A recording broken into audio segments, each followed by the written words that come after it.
Hello, you beautiful legends, and welcome to another episode of Ben and Joel Reviews. I'm Ben. And I'm Joel. And this is the podcast where we discuss movies, TV shows, and theatre. And whatever else we want. So please, sit back, relax, and let's dive in.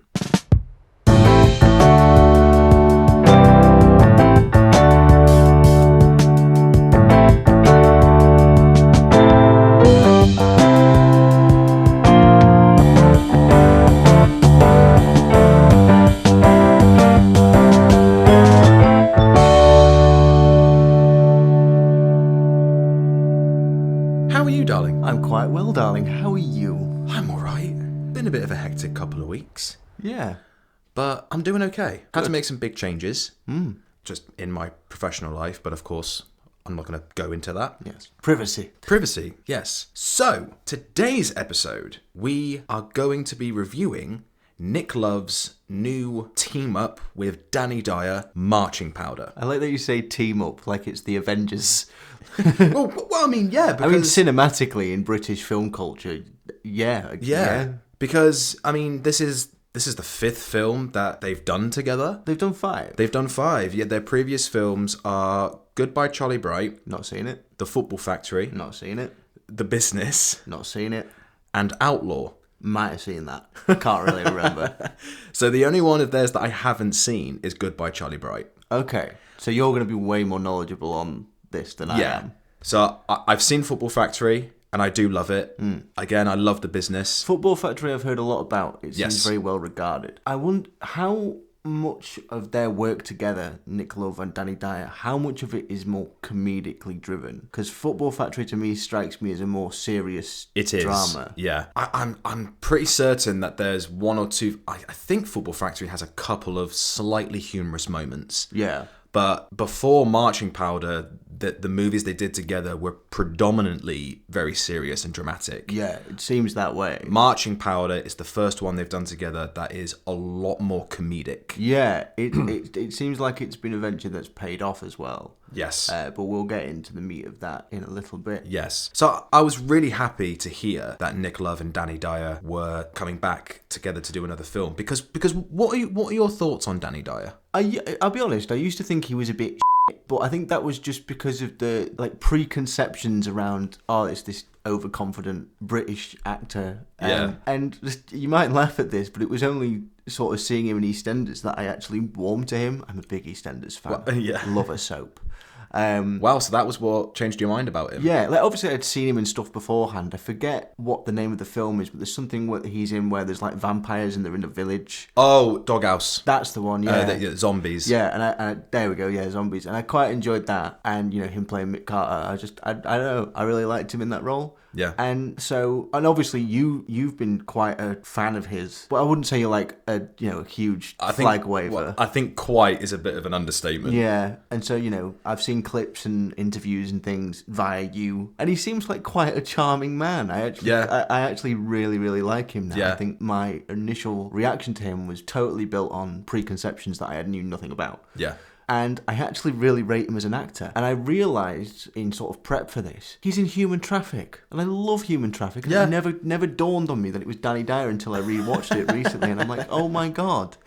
I really like him. He's a very, very talented actor. He's very good humoured. Yes. I just really like him. My first introduction to Dyer was a film called Severance. Mm-hmm.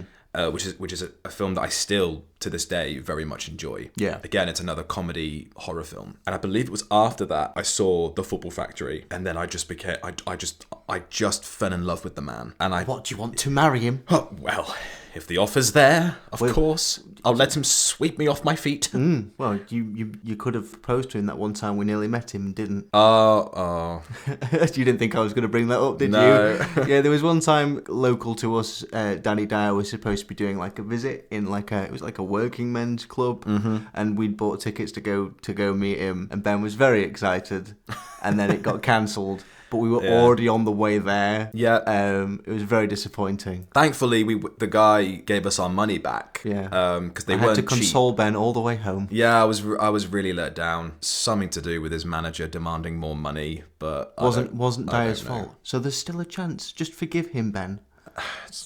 I'm really hurt, Danny. I'm really hurt. I was so excited to meet you. Big fan. And your manager was the one who let me down. Well, yeah, you can make it up to Ben by coming and guesting on our podcast. Could you imagine? That would actually be brilliant. Don't even joke about that, Joel, because that would be a dream. You wouldn't even be able to speak into the mic, would you? All you'd hear from me was just... Yeah, and Danny Dyer just being there like, the wrong with him? No, but really like Danny Dyer. I think he's a good actor. Yeah, I love him. And a nice guy. Yeah. As you said, he does seem like he has an amazing sense of humour, and he is very funny. And so when I heard they were teaming back up together, I thought brilliant, because Dyer hasn't done a film in 10 years. Well, it's been tied down to EastEnders. Yeah, he's been in Soapland. And obviously he's been doing that. He's been doing some other TV stuff. He's in Rivals. Oh, of course. Still, I've yet to see that. I can't believe it. I've heard good things. He's in a comedy on Sky called Mr. Big Stuff. Yes, which I've heard good things about. He did a mini series on Channel 5. I can't even remember what it's called. Didn't hear great things about that one. But it's nice to know that that he's been doing other things. And his career is so varied. Yeah. But I kind of respect it. I mean, at one point during his career, it seemed like it was really going downhill. Like, some of his film choices weren't the best. At one point, I'm pretty sure he said he was broke and thought his career was just going to be over, until he was approached by, I believe his name is Dominic Treadwell, who was the head of EastEnders. I don't know if he still is or not. And that's when he got offered the role of He was saved by EastEnders. He literally was. And so this is the first film he's done in 10 years. It's the first film he's done in longer than 10 years that's gone to the cinema. Because a lot of the films he did went straight to DVD. His last film was Assassin, which as much as I love the man, Assassin just wasn't great. I don't even think I've even heard of it. No, you're not missing much. It's really not that great. The film he did before that was Vendetta, which I did actually quite enjoy. But he has now done Marching Powder, teaming back with Nick Love. Again, Nick Love is someone whose work I really enjoy. I think there are only 2 films of his that I haven't seen, which is Goodbye Charlie Bright and his remake of The Firm. I've seen the rest: Football Factory, Business, Outlaw, The Sweeney. Sorry. There's 3 films of his I haven't seen. The third one he did was called American Hero, which starred Stephen Dorff. I didn't hear great things about that one though. But yes, he did The Sweeney. I didn't realise he did The Sweeney. I really like The Sweeney. That's got with Ray Winston and Plan B. Yeah. His film, this is a bit of a tangent, but Plan B's film Ill Manners is very, very good, and perhaps a little inspired by the way that Nick Love directs. I mean, it came out the same year. Yeah, so that's interesting. Maybe that's one for future. Possibly. But yeah, I had no idea that he'd done The Sweeney. I really like that film. Oh my God, that makes me really happy. Yeah, great film. He's a very talented filmmaker. So now we have Marching Powder. So as this is a new film, obviously we are obliged to warn you fellow listeners that we are going to be talking about some spoilers. Spoilery. So if you haven't yet seen the film and you want to go see the film, I think there's only like a few screenings left at the cinema. Yeah, it's kind of at the end of its run. Yeah. Now. So if you've missed it, you're a idiot. Don't insult our listeners. I'll do whatever the hell I like. Obviously, if you can get a chance to go see it at the cinema, please do. Yeah, I would fully recommend it. Or just wait till it comes out on DVD and Blu-ray and whatnot. So, Marching Powder follows Jack, played by Danny Dyer, who is a very violent football hooligan. He's a drug addict. He's a bit of an alcoholic. He is married and has a son, but that is all on the line. Once he is arrested after a massive brawl between his firm and another firm, and the judge says to him, you have 6 weeks to improve your life or you're going to prison. Yeah, they set the premise in motion really rapidly. Props, like they kind of barrel through the sort of setup of this is what this story is about in like 10 minutes. Yes. And then the rest of the setup is all character work, which really helps you like really fall in love with the characters. Yeah. So well done. The character introductions was really neat. Yeah. Really liked how they were done. I thought there was a bit of a weird shift in tone. Okay. So when the film starts, it starts with this animation, if you can remember. And there's narration as to who Jack is. And it's quite funny, some of the dialogue that the narrator says. It's funny because it's animated. Yes. It's animated Danny Dyer swearing. Yeah. And seeing him as a baby saying, and Jack uttered his first word, cocaine. But then when it goes into live action and we see Jack with his firm on a coach going to the next game, ready for them to fight this other firm, Danny Dyer's asleep and one of his mates slaps him on the face and wakes him up. And then when we're being introduced to his mates, that's all live action and they're being presented like a card. Like a top trump Yeah, card. like a top trump playing card. Yeah.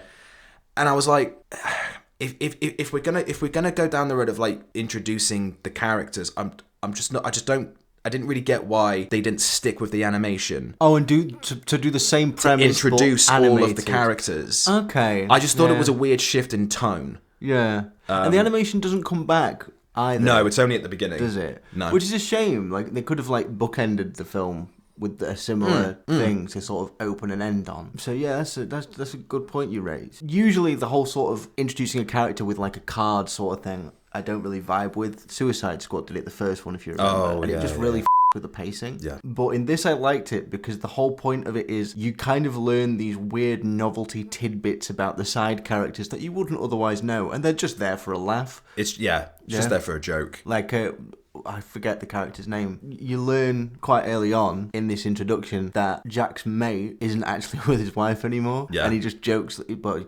lies and says like, oh, the wife's taking the kids up to Centre Parks this weekend or whatever. And just says it constantly. And it's set up really early so that every time it crops up, it's like, Yeah. So obviously Dyer realizes what's on the line here. He has 6 weeks to improve or he's going to prison. And, he's a middle-aged man. He's 45 years old. And yet he's still getting into fights, doing drugs, getting drunk. He also then realizes that his marriage is on the line. Yeah. His wife could very well leave him and take away their son, JJ, who is played by Danny Dyer's son. That was something I wanted to raise. Is that actually Danny Dyer's son? Yes. That's fantastic. R.T. Dyer. That's amazing. Yeah. Because I actually thought he was really good. I think he kind of stole scenes he was in, just with like an off comment, like an off the cuff. Oh, they probably weren't off the cuff, they were probably scripted, but like, an out of pocket comment. Yeah. Although, fun fact, the scene where he's babysitting him? Yeah. And they're like play wrestling? Yeah. That whole scene was improvised. Really? Because that was a really good scene. Like, really, wow. Okay, I'm impressed. He was very good. I think there was certain. Obviously, I cannot be harsh because I know he's just a child and it's his first ever acting gig. Yeah. And I know Dyer has said that his son has absolutely no interest in acting. Yeah. He just did it because he wanted to work with his dad and to take time off school.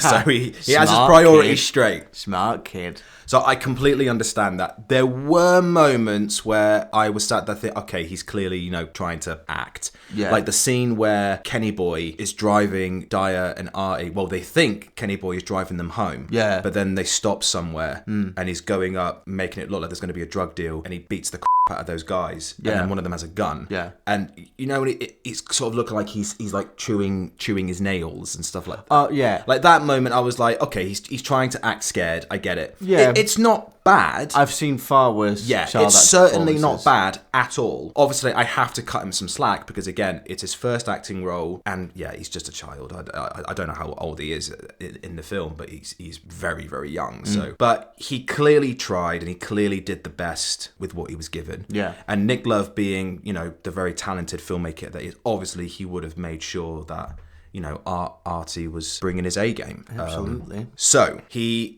basically keeps saying to his wife, Danny, who is played by Stephanie Leonidas, that he is going to change, he is going to stop, but obviously he's bullshit. Yeah. He's lying to her face because he just can't bring it upon himself to stop. Well, that's an interesting thing you mentioned. So the way that I took it is... Yeah, okay, a lot of it is his own fault. Jack is, his own worst enemy. Yeah. But then a lot of it is circumstantial, it feels like. There's a lot of bad influence around him as well. Yeah, that's kind of what I'm hitting at. Yeah. Where if his friends were a bit more supportive... And understanding. He'd probably have an easier time avoiding these things. Definitely. Because he tells them multiple times that he's on a court order. Yeah, and they make him feel like vilified for it. Like there's the scene with the pear juice and he has to awkwardly sip it at the table. And they put lager for you and a lager for you and a lager for you and a pear juice for Jack. So they're drawing attention to it. Yeah. It reminds me of, weirdly, this song has been very prevalent in my life recently, but for positive reasons. Mm-hmm. I forget who else is in it. It's a Post Malone song with somebody else. I forget who. Called I Had Some Help. It's a good song. I love that song. And it's great song. Obviously about sort of like how people around you encourage you to keep drinking or take, when you're in bad positions. Yeah. And it is very true, and it's something that doesn't really get acknowledged. So I really give the film props for acknowledging the fact that Jack's friends are yeah, like they are bad friends. Yeah, definitely. Clearly they go way back and they must have some kind of love and mutual respect for each other, but they're not good friends. No, the only friend of his who is even remotely nice to him, kind, and actually tries to give him some advice is Kenny Boy. Yeah, which is brilliant because Jack starts the film absolutely despising Kenny Boy. Yeah, because Kenny Boy is a schizophrenic. Yeah. And he's leaving a mental institute, and Jack is required to go and pick him up. Mm. And obviously he's worried, because thinking he's an absolute nutcase. Who knows what he's going to do. But as the film progresses, obviously Kenny Boy does do some really bad things. But towards the end of the film, he's actually giving Jack life advice. He sort of turns into a bit of a sympathetic character. Yeah, you do end up loving his character, even though, as I've stressed, Kenny does do some really awful things in this. Yeah, he's a bit of a wild card, isn't he? Yeah, you can't help but love him by the end. Yeah, I love his introduction. I like that. The whole concept of him just having that bowl cut is brilliant. Yeah, it's really funny. Some of the lines he comes out with, he's very, very well written. Yeah. One thing that really stuck out to me, I am going to mention this. There's a lot of moments where like the text come up on screen to see like Jack's in a moment, like he's sat in court or whatever, and then he's like looking down at his phone and we see the text and it's like, meet at the Fox, I have Dickie, I have pills, and then Kenny Boy follows up with, I have schizophrenia. Honestly, it's a bit of a cheaper joke compared to the majority of the comedy in there. Yeah. It's one of the cheaper shots, but oh my god, did it get me? It is funny. It is. Yeah, it was very well done. Kenny Boy is played by Callum McNabb. I am reading that correctly. Yeah, Callum McNabb did a very good job. He's another actor who's worked with Nick Love multiple times. He's in The Football Factory. Yeah. He's in the remake of The Firm. Again, I haven't seen that one yet. And I think that's it in terms of collaborating with Nick Love. And obviously now they've now done Marching Powder. Yeah, so he picks up Kenny Boy, and obviously he's told by his stepdad. It's not stepdad, sorry. His father-in-law, played really well by Jeff Bell. Mm. He is an actor I really enjoy. He says, I'm going to give you a job. You need to look after my son, Kenny Boy. So that's another thing on Jack's pile, that he has to get a job. He has to quit the football, quit drugs, quit drinking, look after a schizophrenic who is very unhinged. Yeah. In 6 weeks. In 6 weeks. So there's quite a lot on his plate. And of course, there is a lot of moments where things go very wrong. There's the moment when they're on the coach and Kenny Boy slips cocaine into Jack's drink. He's drinking a carton of orange juice. Yeah, it sort of spikes him. Yeah, and I'm glad that they didn't play it like, he's got no idea, because Jack's been a drug addict for years and been taking cocaine. Is that how you'd say it? consuming cocaine. You can tell we've never taken cocaine before. Now, in most comedies, that would the drink would get spiked, and then the character would drink it, and then it's like, oh shit, I'm high, and that would be the joke. But the humor actually comes from Jack realizing what they've done and sort of jabbing back at them. Which is good, because it subverts expectation for one, but then it shows Jack's intelligent. Okay, maybe not academically intelligent, but he's street smart. Yeah. So because he looks at him, doesn't he? As soon as he sips that drink after Kenny Boy spiked it, he immediately looks at him and he goes, "This is a very naughty orange juice, Kenny Boy." Yeah, it's little moments like that where they subvert it and use the comedy to actually show something about the characters. Yes, amazing. Loved that. Yeah, definitely. And so just to go back with what I was saying about the strange shift in the tone with the animation and then the introduction to Dyer's friends. Another thing that I thought was a bit strange is that throughout the entire film, we have Danny Dyer breaking the fourth wall. Okay. Which I really liked. I loved the fourth wall breaks. Yeah, I thought it was brilliant. I thought it was great. There's no one like Danny Dyer talking to the audience. Yeah, it's very unique, because he's got a very distinct cadence and sort of aura about him. Yeah. So when he is breaking the fourth wall, it's like, oh, you cheeky stud.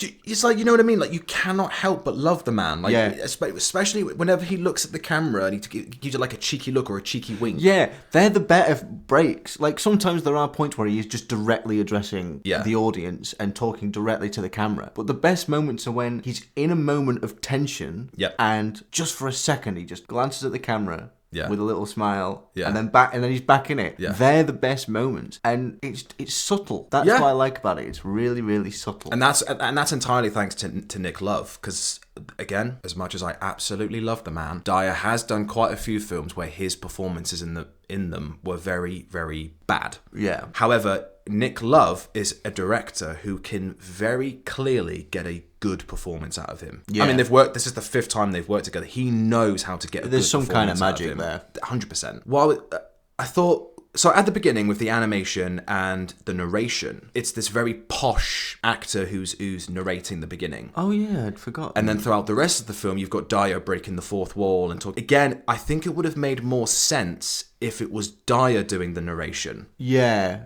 and just being consistent with it. And then throughout you've got him, so he's always talking to the audience from start to finish. Yes. I think that would have made...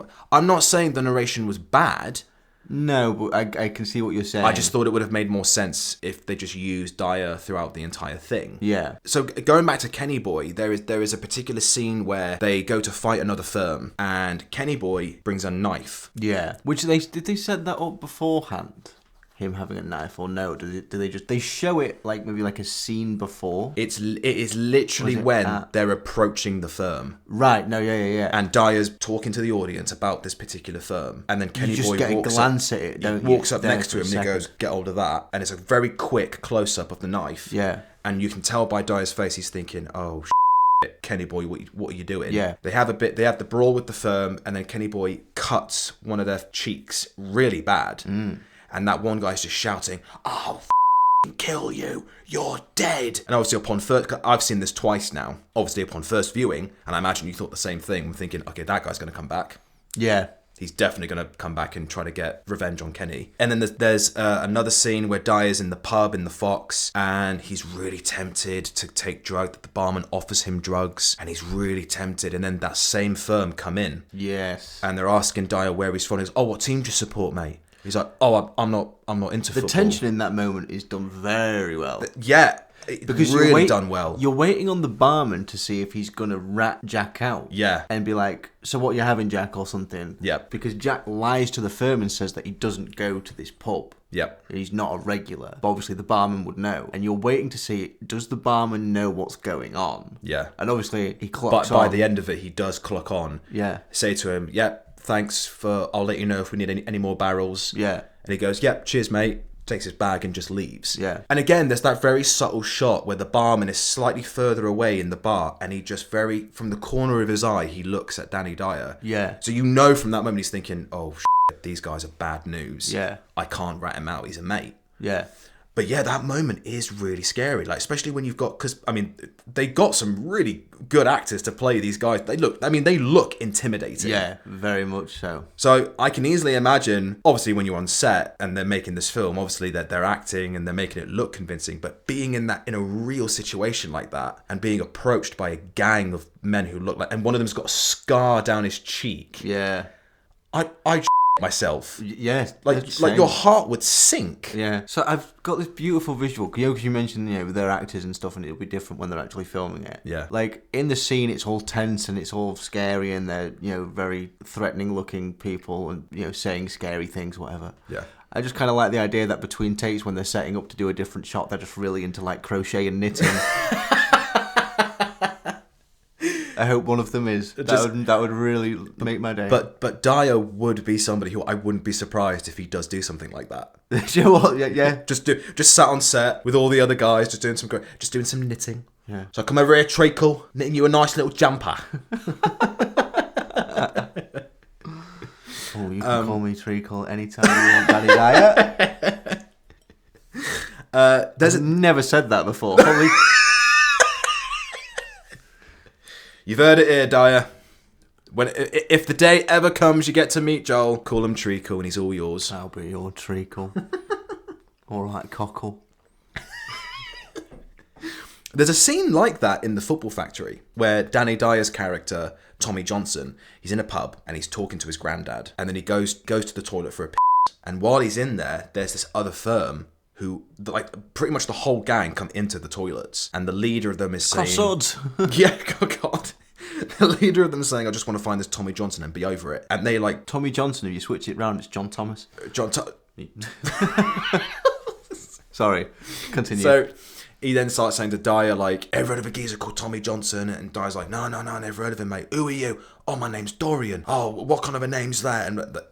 And again, that scene is very tense. Because you're thinking, again, these guys look very intimidating. At any point, they could smack Dyer in the face. That's another thing Nick Love does very well. He is really good at making violent scenes. Yeah, do you know, they were brutal. Yeah. One scene in particular in Marching Powder where Dyer is outside of the Fox and he's having a cigarette, and there's this I don't other think it's a cigarette, Ben. I think it's a naughty cigarette. A naughty cigarette. A bit of the devil's lettuce. Oh, I see. Or as Dyer would say, a proper naughty spliff. Is that what Danny Dyer would say? I don't know.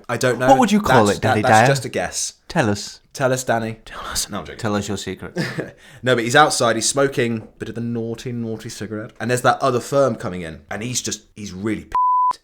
He's like, come on, I'll have you all, I'll take you all on. And they all, because obviously it's in all of them against one man, they kick the shit out of Danny Dyer. Yeah. And there's that one shot, isn't there, where that one guy stamps on his face. Oh, yeah, that was... Oof. Brutal, really brutal. And I like how they matched that with the cut into the next scene as well. That was very well done. Yeah, because, I mean, the sound design was also really well done, because, again, you really hear the thud of the stamp on the face, and then it cuts to the scene where Danny, she comes home because she's realised that their son JJ is on his own, and no one's looking after him. Yeah. And then she runs, because obviously Dyer was meant to be looking after him. Yeah. And then when she runs home and then sees JJ passed out on the floor from eating all sorts of sweets, and he's been looking at porn. Yeah. Apparently they had to, when you see the laptop and it says on the laptop screen, it says that you've got a virus. Yeah. Apparently in the original cut, they actually had porn on the laptop. In post, they wouldn't have had it on there during shooting. Yeah, because I imagine that would change the rating of the film, or I think not allowed. And yeah, I think it was the BBFC. I'm not sure who said it, but someone said to Nick Love, like, you can't have that. You need to check because it's in violation of something child actor laws. Oh, yeah, okay, yeah, no. So it's like, you need to change that, or protect the children. Yeah. So they were like, I say that mockingly, but no, actually, protect the children. So they said either change the screen or cut the scene out completely. Yeah. So obviously Nick Love changed the laptop screen. And obviously mixed between all of the scenes of the violence and the drug taking and the drinking, Dyer is attending couples therapy. Yes. Oh, I've got some things to say about the therapy. Okay. So at first, the approach is like sort of, oh, what's with all this therapy? It's so woke and it's so and they are really leaning into taking the out of it. Yeah. Right, like the couples therapy thing where you see the other two couples go first. Yeah. And they're like, the one guy's like, if I was a superhero, I'd be the Hulk because when I get angry, I go metaphorically green, or whatever the he says. And they're taking the piss out of it, and it speaks to two things in particular. The first point I'll get to, and then I'll circle back to my second one. Mm-hmm. The first point is Danny Dyer in this as Jack is representing an older generation in a more modern world. Yeah. Dyer and Jack as a character are of a generation where therapy wasn't really a thing. And so, especially, I don't want to say especially because obviously it's women too, but like, you know, men of that generation, I think we all get the idea that men of that generation don't really talk all that much, especially about feelings. And there's a scene where he mentions, like, I only have conversations about football and drugs and, you know, like that's literally it. And that's probably true of his character. So it's sort of a fish out of water point where you see his perspective on this is what the world is now. Yeah. And you can see by the comedy of it and how they sort of poke fun at some silliness in it that it is something that could be really uncomfortable and a bit stupid. Yeah, and thankfully, you know, Dyer and Nick Love have said in an interview that was one of the main points about the film was that they want to make aware that a lot of men feel like they can't open up. Yeah.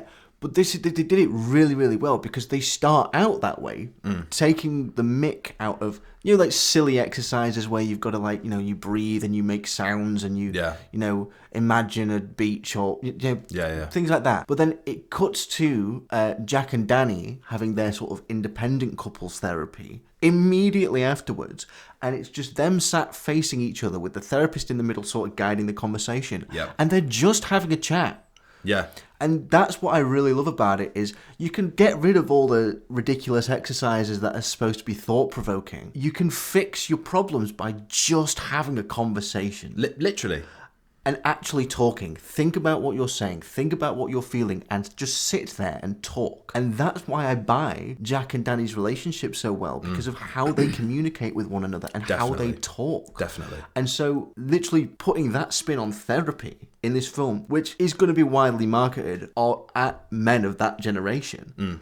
Well done. Yeah. Absolutely well done, because then they'll have a laugh at it and then they'll go, oh, maybe I should have a chat with my partner. Exactly. Or my kids, and or my friend. There's the other scene where Jack's friend, the one who always jokes about his missus taking the kids. Yes. There's a scene sort of towards the end where Jack goes over to his house and his friend says, how did you know I was here? And he says, mate, we all know your wife left you years ago. Yeah. He said, could you just look after my stuff? It's the only time they're friends and you see them in a lot of scenes together. Yeah. It's the only time they actually have a real conversation. Yeah, literally. And when Jack gives him his stuff, saying, can you just keep an eye on this for me? He just grabs it and then he says, oh, could you not say anything to the lads? And then Danny Dyer just strokes his face and taps his shoulder. Yeah. As clearly him saying, yeah, mate, I won't say anything. Yeah. It's clearly this man who is terrified of that truth coming out and all of his mates knowing about it, because he feels this immense shame. Yeah, like you lose masculinity. Yeah, which is really sad. It's so upset. Looking at that guy's face, that is the only scene where, with that particular actor and character, where I was like, that's the real person. Yeah. Him in all the other scenes, him taking the drugs and getting into he's all fights. smiley and lively. It's a mask. It's all a facade. And it's because he's trying his hardest to keep face, put that mask on, so that in the eyes of all of his mates, he's the proper jokey, hard man. He's made of steel and nothing can break him. When behind closed doors, he's a very broken individual. Exactly. And to do that whilst keeping the drama engaging, keeping the humour funny, and having a really deep-rooted point and theme that actually might help some people of that generation, that is incredible. That is an achievement. Yeah. There are probably men who of that age that struggle to communicate who are going to see this film and might actually take therapy on for the first time and actually heal something in themselves. How beautiful is that? It's amazing. It's why art, movies, TV shows, theatre, these mediums have to continue existing. Movies have to continue being made. TV shows, plays, because so many amazing writers and filmmakers and actors who come together and create an incredible piece of work that is not only entertaining, it's not only engaging, but it's incredibly thought-provoking, and it does change people's perspectives. Yeah. Adolescence, which is the new TV show on Netflix. Adolescence was fantastic. Absolutely breathtaking. About a young child who brutally kills another young girl, is arrested, and throughout the entire show, they're not trying to figure out who did it. They already know who did it, and they have proof of it. They're trying to find out why. Yeah. And so there's moments in there where they're trying to get the boy to open up. And there's moments where the dad, played beautifully by Stephen Graham, where he is really trying to open up and he's really trying to understand. So Marching Powder and Adolescence are two things in particular that have come out recently, and I think, yes, we need stuff like this. We need stuff like this to show to people who have that mindset of, yeah, Andrew Tate knows what he's talking about. Yeah, he gets mentioned in both things. Yeah. So, in Adolescence, they mention Andrew Tate as the kind of media that the kids consuming, all that kind of stuff. And then in this, they make a joke about Andrew Tate. Yes, I can't remember the joke. Something about go down about as well as Andrew Tate at the Norwich lesbian. Oh, yeah. convention or something. It was very, very funny. Yeah. But yeah, it's so interesting how that carries over between the two things, which are very tonally different. Yeah. Very tonally different. It's so strange that for so many years, most men, not all men, but most, because I think even men back during the 70s and the 80s, there were definitely some men who didn't agree with the typical man mindset of, no, we can't show our feelings. There had to have been men back then who did express their feelings. Yeah.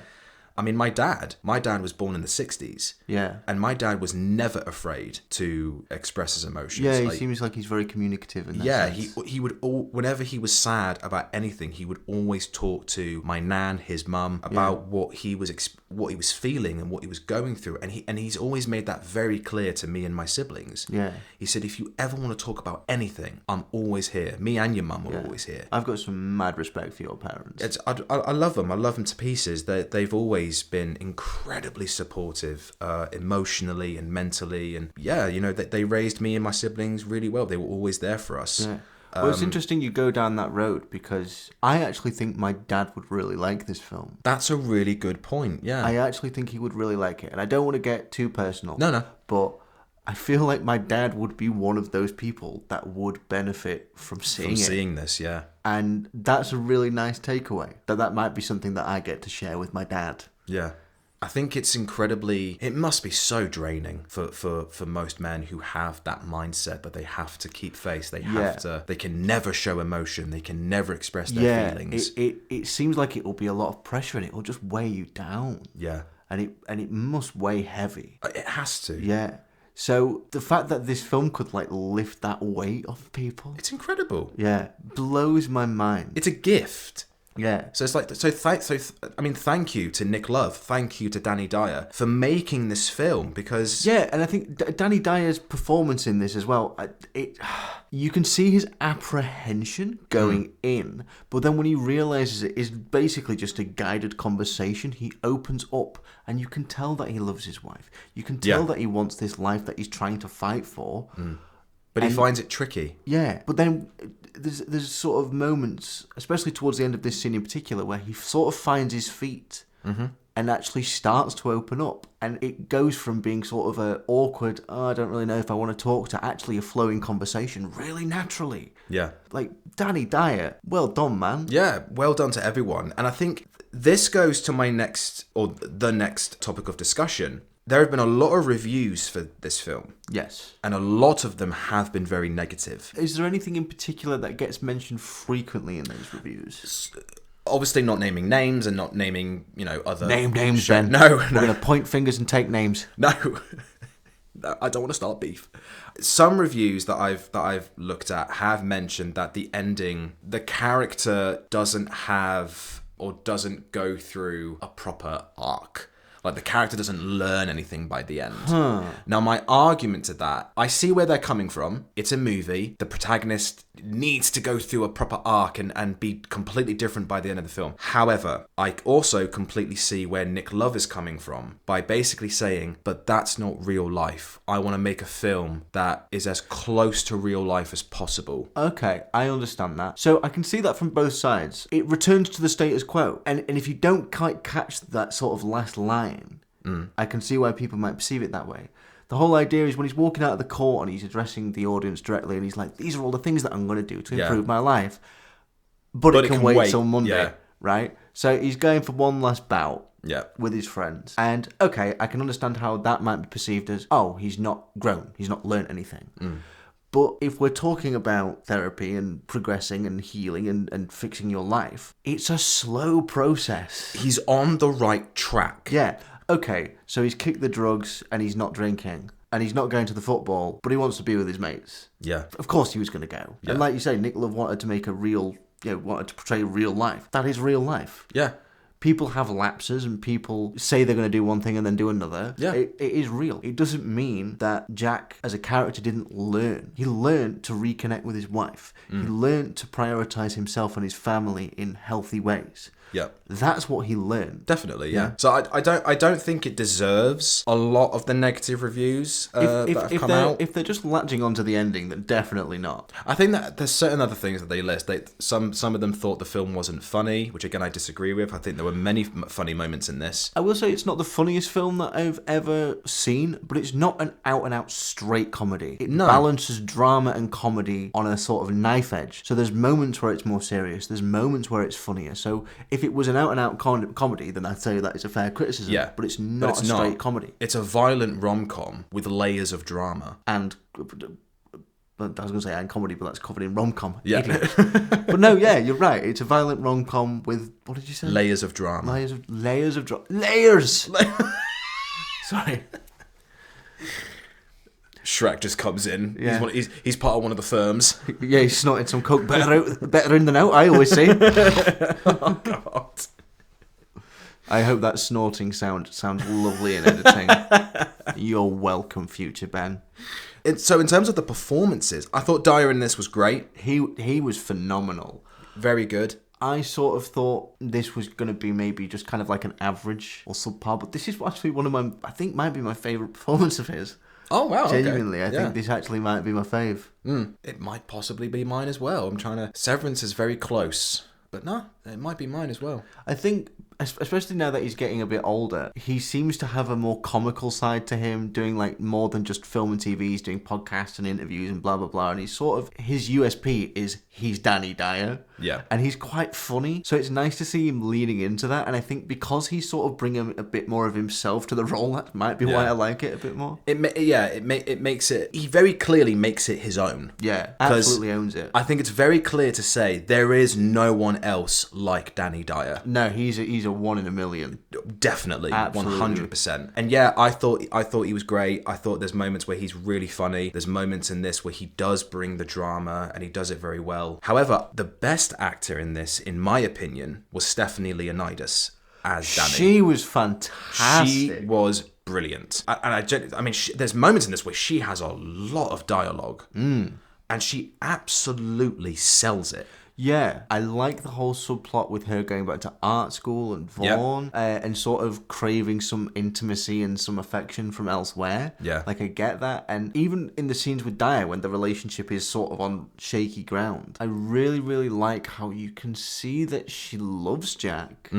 But has to let him go if he continues the track that he's on. And you can see that sort of internal fight in how she carries herself and her facial expression. You can tell it's killing her. Yeah. I love you with all my heart, but my God, you are ruining my life. Yeah. And again, we're seeing a woman who is married, has a kid, and I suppose, again, with most men who have this mindset of man doesn't show emotion, man goes to work, woman stays at home and does the dishes and blah, blah, blah, blah, blah. And we see kind of signs of that. But then we see Danny that going back to, I'm pretty sure it was the therapist who first mentioned how he thought about going back to art college. Yeah. And I was like, brilliant. We're learning more about her as a character. We're learning that she has a dream. She has ambition. And then again, it's not even spoken. Well, obviously when Danny and Jack are having their private therapy, she does mention to him that she's gone back to art college. But before that, we just have a scene of her walking to this building and it says such and such art college. And I'm like, brilliant. She's doing something for her. Yeah. She's doing something that makes her happy. Well, that's her version of therapy. You think about it. She doesn't feel heard in the relationship. So going and doing the art is a way of her expressing herself around people that are going to hear her. Yes. So it's very telling that when she actually paints her piece and she's at the sort of the gallery and the reveal of what she's done for her project, that it is an image of Jack, which is very beautiful. And they also poke fun at that in the same way that they poke fun at like traditional therapy by, the theme is love or movement. And they crack some joke about, you could use movement as in like the movement of people and immigration. And then when it actually comes back around to the actual gallery thing, somebody has done that. And she's looking at the one black person in the room while she's like, and immigration's a big thing, like a big part of my heart. And the guy's like, I can't remember where in London he says, it's like, what do you mean? I'm from Hackney. Which was so good. I like its stance on racists. Yeah. So that's really funny. It's like, you know, using art as a way to sort of express yourself and that be a form of therapy, you know, could be perceived as like a bit poncy and like, oh, look at me being avant-garde. Yeah. You know, but it's about what's true for you. Absolutely. So, you know, we're talking about men in therapy, but women as well of that generation. 100%. So that's a nice little spin to put on it. Yeah, definitely. And that is conveyed so beautifully. What was the actress's name again? Stephanie Leonidas. Stephanie Leonidas. I think I'm pronouncing the surname right. I don't think I've seen her in much, or if anything, before. I hadn't seen her in anything before this. She was a force of nature in this. Brilliant. Absolutely. Really, really liked her performance. Yeah. And you can see the pain in her when she wants Vaughn because she's offering the one thing Jack can't give her. But she loves Jack. Yeah. And you can see how that tears her up. Yeah, it's very clear through the writing and her performance and Nick Love's direction that it's so obvious that she just wants to live a normal, peaceful life. Yeah. Where she can raise her child, she can have a lovely family, and still achieve, you know, her dream of being a painter, being an artist. But literally, the obstacle that is preventing her from doing that, from getting what she wants, is Jack. Yeah. And yeah, he is a violent man. He's an alcoholic. He's a drug addict. He's all these different things. But she loves him. Yeah, like love of and her life. She can't help it. Yeah, I thought they were going to fully commit to the affair with Vaughn. I really didn't. I'm so glad they didn't. I'm so glad they didn't. Like the scene towards the end where they're communicating in signs through the restaurant window. Yeah. Did you him? No. But then she's honest and she follows up with, "But I wanted to." Yeah. That is so human. Definitely. That is so human. Yeah. Wow, I really like that. I thought it was quite funny as well. They make it clear near the beginning that Jack is dyslexic. Yeah. And when he writes on the back of one of the menus saying, "Would you like spaghetti bolagnese?" Oh, but he wrote would, WOOD, and then bolognese as bolnaise. Bolnaise, yeah. Yeah, that was very funny. That was very funny. I forgot they'd set up that he's dyslexic in the court initially. After the court hearing, he sat outside with his probation officer. Wow. Yeah. Who thought that'd be a set up and payoff? Telling you, Nick Love, he knows what he's doing. Wow. He knows what he's doing. Impressed. So Jeff, obviously, Callum McNabb, who plays Kenny Boy, I thought was brilliant. Yes. He was great. He was very funny. Again, the moment of drama when Jack is trying to call him, but he can't get hold of him, and he runs to the house, and it's like he's having this manic episode. Oh, yeah. Where he's on the floor and he's just mumbling to himself. Yeah. That moment where he like lays his head on his lap. Kenny Boy's head on his lap. And he's trying to give him the medication. Yeah. That was very good. That was very well done. It was a great comedic moment where they're on the phone to each other and he's like, "Kenny Boy, what are you doing?" He's like, "Just building a cathedral." And he's literally, building a little cathedral out of what was it, lollipop sticks? Yeah. It was amazing. Like especially in something with Danny Dyer in it, that's going to have like a lot of sort of Cockney slang that maybe us Yorkshiremen don't quite understand. I thought, it's just a colloquialism that I don't quite understand. But then it cuts to Kenny Boy and he is actually just building a cathedral out of lollipop sticks. And that's probably what that joke was designed to do. Yeah, probably. So funny. They don't explain it. It never comes up again. It's just a really funny gag. It's just a good visual gag. Yeah. But another actor I really want to talk about is Jeff Bell as the father-in-law. Now, his whole character in this, he is literally the personification of a stereotypical man born in the 60s or the 70s who is set on this mindset that I can never show emotion, I can never do these certain things, otherwise I'll be seen as weak. Like there's the scene where, what was it? Dyer gives him a cabbage. He's like, "What's this?" And he goes, "We've been told to not give the kid a lot of processed foods." Yeah. He's like, "Well, we're having a Mackie." He's like, "Well, that's fine. It's just certain other things." And I can't remember what he says to him, but he basically giving him a chance to do other things because he's paying for a lot of stuff, like paying for the kid's education and whatnot. Yeah. And he's like, "All right, I'll keep doing this and this as long as you're doing this, that, and the other." And then he goes right up to his face and he says to him, "Now, don't mistake me. Don't take my kindness as weakness."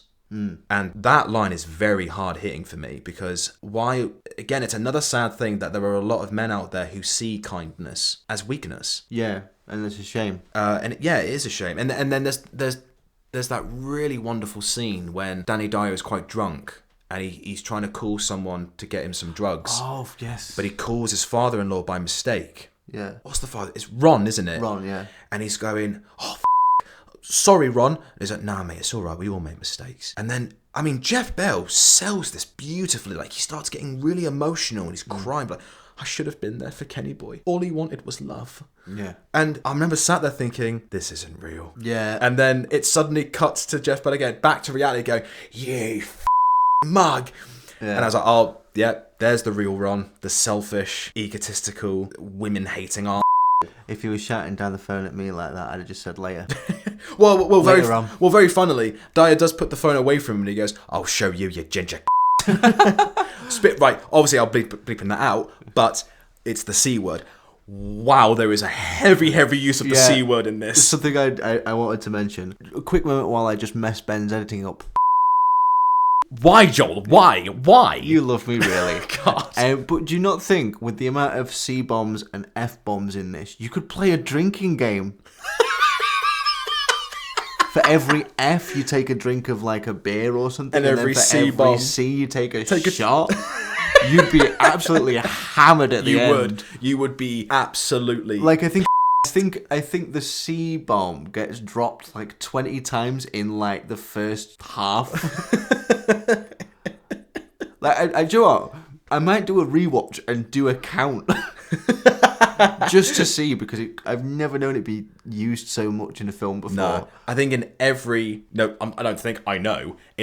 single Nick Love film, the C-bomb is always I think in the Sweeney it's only mentioned once. Yeah. But it can't be a Nick Love film without at least one mention of the C-bomb. Yeah. Well, it's everywhere in this. It's like peppered in like seasoning. It's like sprinkle a bit over here, sprinkle a bit there, a little bit here, a little bit there.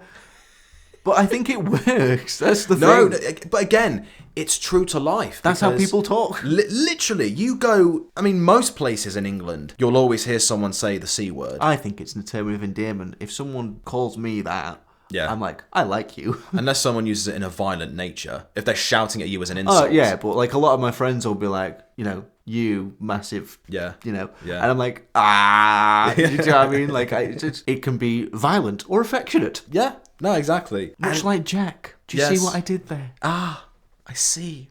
Yes. But yeah, I thought Jeff Bell sold that really well. Yeah, he did.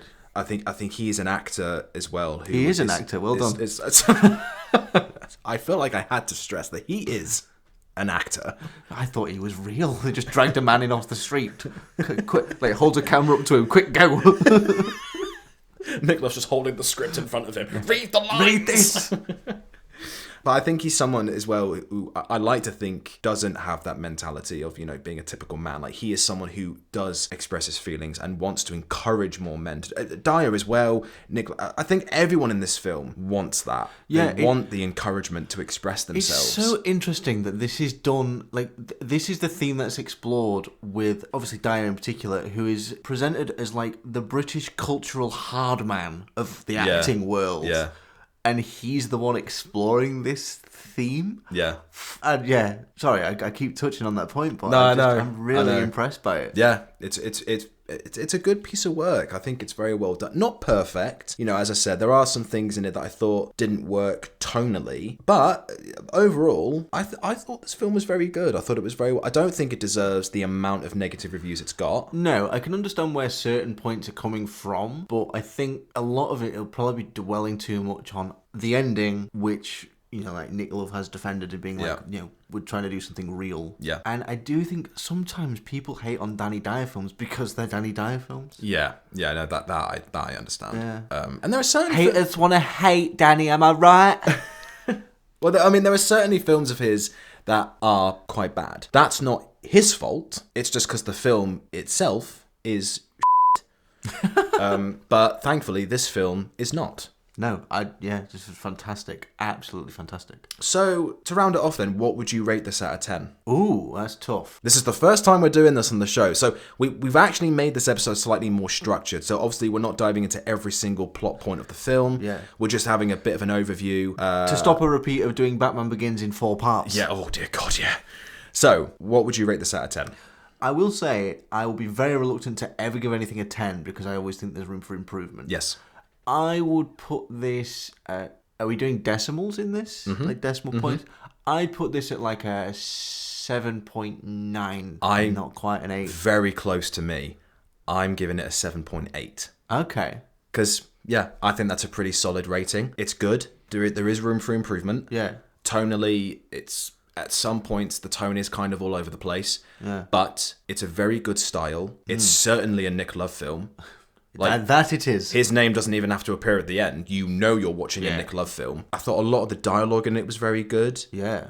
Again, the dialogue felt very real because that is how people talk. I thought it was well shot for the most part. I think there was certain points during the fight sequences, the camera gets a bit shaky and a bit... that very quick sort of kind of hard to track what's happening. Doesn't ruin it, but for the brief moment that it does it, it is kind of like, oh wow, okay, that's quite jarring. Yeah. But apart from that, I think this is quite a solid film. Yeah, I really enjoyed this. It's quite a... I think out of all the films that I've seen that have come out so far this year, this is sort of in my top 3, I think. Yeah. I've not been to the cinema loads so far this year, but I think this is definitely up there. And another shame is that it's not getting a lot of attention. Yeah, I think the cinema release has been quite limited, which is a shame. Yeah. But no, I think it does deserve more attention. I really think if you weren't considering seeing it, I think try to see it before it's out of cinemas. Or if not, if it goes onto streaming or onto DVD, absolutely give it a watch. Definitely. It is definitely worth a watch. Yeah, especially if you seem to be the target demographic. Yeah, absolutely. And even if you're not, like, just watch it for the story. Yeah. And watch it for the themes. It's human people doing human things, being very real, and it's very touching and heartwarming in places. And it's amazing that you say that because, again, Nick Love said in an interview that he is working class and he is only interested in making working class films for working class people. Yeah, that comes across. Yeah, definitely. So, yeah, I think we're going to leave it there. I think, again, this is quite different to what we've done before. Yeah. But it's because we want the episodes to be a bit more structured, a bit more planned, a bit more well planned. We go on tangents a lot, so we need to restrict ourselves because otherwise we'll be telling you about Marching Powder Part 5. Yeah, and we'll be on tangents about how they make yellow Crayola crayons.